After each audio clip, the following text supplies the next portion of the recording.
அவளும் வந்துட்டு வீட்டில் ஒரு 500 வைங்க, எமர்ஜென்சிக்கு எனக்கு ஒரு 100 கொடுங்க அப்படின்னா, காலில் விழு, எனக்கு கால் அமுக்கி விட்டு 50 ரூபா தரேன் அப்படின்பாரு. கால் அமுக்கி விடும் அந்த பொண்ணு, கால் அமுக்கி விட்டு 50 ரூபா வாங்கும், கை அமுக்கி விட்டு 50 ரூபா தரேன் அப்படின்பாரு. சரி, அதுவும் செஞ்சுட்டு தாங்க இருந்துச்சு. ஏன்னா அவளுக்கு வேறு வழி தெரியல, அவள் கையில் காசு இல்லை.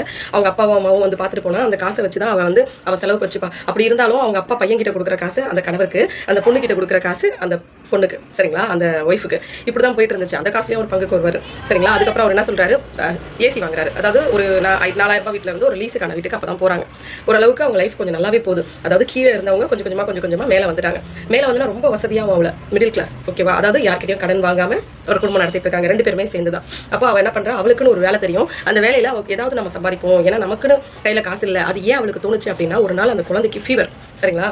அந்த குழந்தைக்கு ஃபீவர், அவள்கிட்ட காசு இல்லை. ஹவுஸ்னர்கிட்ட போய் கேட்குறா, ஹவுஸ்னரம்மா என்கிட்ட காசு இல்லைம்மா அப்படிங்கிறாங்க. அந்த பொண்ணுக்கு அவங்க தரணும், சரிங்களா. அவங்க வந்து அவள் வேலை செஞ்ச காசு அந்த அம்மா கிட்ட இருக்குது, ஆனால் அந்த காசை கேட்டாலும் அவங்க இல்லைன்னு சொல்கிறாங்க. அதுக்கப்புறம் அவள் வந்து பார்த்தீங்கன்னா பக்கத்து வீட்டுக்காரங்கள்ட்ட போய் கேட்குறா, அவங்க யாருமே இல்லை.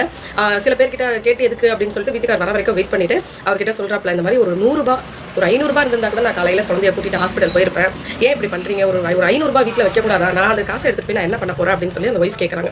அப்போ டாக்டர்கிட்ட போய், அப்போ வந்து ஃபர்ஸ்ட் மெயின் ரோட்டில் பிரியா டாக்டர் இருப்பார். அவர் வந்து அந்த குழந்தைய ரொம்ப பிடிக்கும், ஃபீஸே வாங்க மாட்டார். ஆனாலும் நம்ம அப்படி போக முடியாதுல்ல, அவர் 30 ரூபா தான் வாங்குவார். இருந்தாலும் நமக்கு வந்து பார்த்தீங்கன்னா அந்த காசையும் நம்ம கொடுக்கணும், சரிங்களா. அவர் சொல்கிறார், நீ ஏமா அதெல்லாம் பார்க்குற, நீ வந்தீங்கன்னா நான் உனக்கு பார்க்க போகிறேன். உன் பொண்ணு வந்து ஏபிசிடி, அந்த குழந்தை வந்து ஏபிசிடி பாட்டு பாடினாலோ இல்லை வந்து பார்த்தீங்கன்னா நிறைய ரைம்ஸ் இருக்கும்ல, அந்த பாட்டில் ஏதாவது ஒரு பாட சொல்லி அந்த குழந்தைய கிண்டல் பண்ணி பேசிகிட்டு இருப்பார். அப்போ அந்த டாக்டர் சொல்கிறாரு, நீ சாதாரணமாக வந்து நீ பார்த்துட்டு போமா, அப்படிலாம் காசு இல்லைன்னு நான் என்ன பண்ண போகிறேன், நான் கணக்கு எழுதி வைக்கிறேன் அப்படின்னு. அப்போ அந்த பொண்ணு சொல்லும்போது அந்த ஹஸ்பண்ட் சொல்கிறாரு, 10 ரூபா காணாமல் போனாலும் அந்த கணக்கில் அங்கே எழுதணும், சரிங்களா, அந்த நோட்டில் எழுதணும்.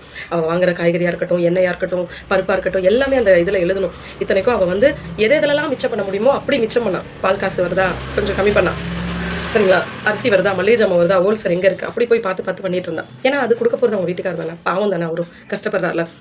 அவரும் அவர் உழைப்பை நம்பி தான் வந்தார். அப்பா அம்மா சப்போர்ட் இல்லை, அந்த அக்கா அண்ணன் தம்பி சப்போர்ட் இல்லை. ஆனால் எல்லாரும் பார்த்து அவரை போராமப்படுவாங்க. இவளுக்கு வந்து கோவம் வரும், ஏன்னா தான் வீட்டுக்காரன் வந்து இலக்காரமாக பார்க்குறாங்களே, அதனால அவளுக்கு கோவம் வரும். அப்போ அவங்க மாமியார் மாமனார் எல்லாருமே வந்து இவனுக்கு என்ன தெரியும் அப்படின்னு கேட்கும்போது கூட அவளுக்கு வந்து கோவம் வரும். அவள் வந்து அவங்க வீட்டுக்காரருக்காக ஃபைட் பண்ணுவாள். அவங்க கிட்டேயுமே அவர் தான் கஷ்டப்படுறாரு, என்ன பண்ண சொல்கிறீங்க, இந்த மாதிரி அவளுக்கும் வேலை இல்லை 6 மாதமா அப்படின்னு சொல்லி அவங்களாம் என்ன பண்ணுவாங்கன்னா, மாதம் அமௌண்ட்டு கேட்பாங்க. அப்பா அம்மாவுக்கு பணம் கொடுத்து தானே ஆகணும், கொடுத்துட்டு தான் இருந்தா. கொடுத்துட்டு இருக்கும்போது அவங்க பெரியம்மா கிட்ட அவங்க அம்மா போய் சொல்கிறாங்க, பெரியவன் தான் கொடுக்குறான், சின்னவன் கொடுக்குறதில்ல அப்படின்ட்டு. அப்போ அப்போ தான் அவங்க அப்பாவுக்கு ஃபோன் வாங்கி கொடுத்து அவங்க அம்மாவுக்கு ஏதோ மாத்திரைக்கு அக்கௌண்ட்டில் பணம் போட்டு விட்டாப்புல. இவங்க சொல்லவும் இவருக்கு கோவம் வந்துருச்சு. கோவம் வந்து இவங்க என்ன பேசுகிறாங்க, எங்கள் அம்மா இந்த மாதிரி என்னை வந்து எங்கள் பெரியம்மா கிட்ட போய் சொல்லியிருக்கு அப்படின்ட்டு. அப்போ கொடுத்தும் கொடுக்கலன்னு சொல்கிறேன், நீ இனிமேல் நான் கொடுக்கவே மாட்டேன் அப்படின்னு சொல்லி அப்பாவுக்கும் அம்மாவுக்கும், பிள்ளைக்கும் அம்மாவுக்கும் சண்டை வந்துருச்சு. சண்டை வந்ததுக்கப்புறம் அந்த பொண்ணு என்னங்க பண்ணா, அவள் வேலையை தான் பார்த்துட்ருக்கா. சரி, எல்லாமே புருஷன் தானே அப்படின்னு சொல்லிட்டு அவள் லைஃப்பும் அப்படியே போயிட்டுருக்குங்க. சண்டை வரும், அடிப்பாங்க, மறுபடியும் போயிட்டு பிரச்சனை பண்ணுவாங்க. இதில் இன்னொரு குடும்பம் என்னன்னு கேட்டிங்கன்னா, எம்டன் படம் பார்த்துருப்பீங்க. அதில் ஒரு அப்பா கேரக்டரில், அந்த அப்பா கேரக்டர் தான் அந்த ஹஸ்பண்ட், சரிங்களா. ஐயோ உங்கள் அப்பா வந்துட்டாருடா அப்படின்னா, அங்கே இருக்க அந்த காலையில் விட்டுட்டு போன வீடு அப்படி இருக்கக்கூடாது, சரிங்களா. க்ளீனாக இருக்கணும், சோஃபாவில் துணி இருக்கக்கூடாது, கிச்சனில் பாத்திரம் இருக்கக்கூடாது, வாசலில் காலையில் ஏஞ்சோடனே கோலம் போடணும். அப்படி தாங்க அந்த பொண்ணு இருந்தா. வண்டி துடைப்பா, அந்த ஹஸ்பண்ட்க்கு ஷூவை தொடச்சி விடுவா.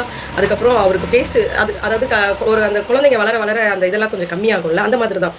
கல்யாணம் ஆனதுக்கப்புறம் அவர் தான் குழந்தையாக பார்த்துட்டு இருந்த அந்த பொண்ணு. குழந்தைங்க வந்ததுக்கப்புறம் கொஞ்சம் கொஞ்சமாக அந்த ஹஸ்பண்ட் ஒய்ஃபுக்குள்ள ஒரு வருது. ஆனாலும் அந்யூன்யமாக தான் இருக்காங்க, சண்டை போடுவாங்க, மறுநாளே ஒன்று சேர்ந்துருவாங்க. அவ்வளோ அடிப்பாப்பில். மறுநாளே அந்த பொண்ணு அந்த செகண்டே டீ வேணும், டீ போடு அப்படின்னாப்புல உடனே போய் டீ போட்டு எடுத்துகிட்டு வந்து அந்த பொண்ணு கொடுக்கும். மூஞ்சி தூக்கி வச்சதில்லை.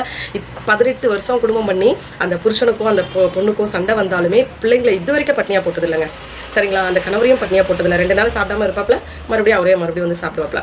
அந்த பொண்ணே சொல்லுவோம், உன் காசு உன் சம்பாத்தியம், சாப்பிடு, எதுக்கு சாப்பிடாம நீ பட்னியாக இருக்க அப்படின்னு அந்த பொண்ணை கேட்கும். அப்புறம் சாப்பிடுவாப்புல, மறுபடியும் ஒன்றாவாங்க, மறுபடியும் சண்டை வரும். இப்போ இதை போயிட்டுருக்கு. ஒரு நாள் அவங்க ஃப்ரெண்டு எல்லாருமே வீட்டுக்கு கூப்பிடுறாரு. அந்த பொண்ணு எப்பவும் போல் அவள் காலையில் சமைச்சிட்டு பையனை ஸ்கூலுக்கு அனுப்பிட்டு கையில் ஒரு பாப்பா ஒன்று இருக்குது, சரிங்களா, கை குழந்தை ஒன்று இருக்குது. அந்த குழந்தையும் கையில் வச்சுக்கிட்டு அவள் வீட்டில் வேலை பார்த்துட்டு இருக்கா. மதியம் இந்த மாதிரி ஒரு வீட்டுக்கு நம்ம ஒரு ஃப்ரெண்டை கூட்டிகிட்டு வரணும்னா நம்ம என்ன பண்ணுவோம், முன்கூட்டி இன்ஃபார்ம் பண்ணுவோம், அந்த வீட்டில் சாப்பாடு இருக்கா, இல்லை டீ போட்டு வைமா, சாப்பாடு இல்லைனா கூட பரவாயில்ல அப்படின்னு சொல்லுவாங்க. எதுவுமே சொல்ல மாட்டாப்ல. அந்த பொண்ணுக்கு ஃபோனும் பண்ண மாட்டாப்ல. நேராக வந்து அந்த ஃப்ரெண்டை கூட்டிகிட்டு வந்து உட்கார வச்சுட்டு சாப்பாடு இருக்கா அப்படின்னு கேட்பாங்க. அப்போ அந்த பொண்ணுக்கு ஒரு பதட்டம் வரும். கடை ஓடி போய் சாதம் வச்சுட்டு இது 1 நிமிஷங்க, ஒரு முட்டை தொக்க கூட வச்சுட்டு மோர் அங்கே இருக்கணும் டெய்லி, சரிங்களா. அந்த மோரை கூட கடையில் கொண்டு போய் வாங்கிட்டு வந்து வச்சுட்டு, ஏன்னா பால் கணக்கு அந்த வீட்டில், சரிங்களா, பால் எவ்வளோ ஆகுதுன்னு கணக்கு, தண்ணி எவ்வளோ ஆகுதுன்னு கணக்கு, மளிகை ஜாமான் எவ்வளோ ஆகுதுன்னு கணக்கு, ஓகேங்களா. அவர் தான் கொடுக்க போகிறாரு. ஏன்னா அப்போ அந்த பொண்ணு எந்த வேலையும் செய்யலை, சரிங்களா. அவர் தான் கொடுக்க போகிறாரு. ஆனால் அது எல்லாமே கணக்கு. அதில் மீறி ஒரு 100 200 எக்ஸ்ட்ரா போயிடுச்சுன்னா கூட ஏன் இவ்வளோ வந்துச்சுன்னு கணக்கு கேட்பார்ப்பல. அதனால அந்த பொண்ணு வந்து பார்த்து பார்த்து செய்வார். ஏன்னா அவர் வேலை செய்கிறது கூலி வேலை தானே, மாற்றி மாற்றி ஒவ்வொரு இடத்துலையும் வேலை பார்க்கும்போது அவர் 4000 ரூபாய் சம்பளத்தில் வந்து அதுக்கப்புறம் 15000 ரூபாய் சம்பளத்துக்கு வந்துட்டார். ஆனாலும் அந்த பொண்ணுக்குன்னு ஒரு 100 ரூபாய் கொடுக்க மாட்டார். சரிங்களா?